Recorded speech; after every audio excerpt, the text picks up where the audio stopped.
Ito po yung pinag-uusapan natin, yung patuloy na nakawan sa gobyerno, patuloy na pagnanakaw dito sa Pilipinas. Ninakaw ang 117 billion pesos PhilHealth funds, ng PDIC funds, 117 billion pesos.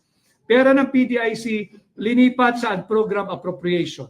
Kinuha yung pera ng 25 billion pesos ng DBP at 50 billion pesos ng Land Bank inilagay sa non-performing Maharlika Investment Fund. Yung pera po ng PhilHealth na 60 billion pesos last year, kinuha ng national government, ilinagay sa unprogram appropriation. Ano po yung unprogram appropriation?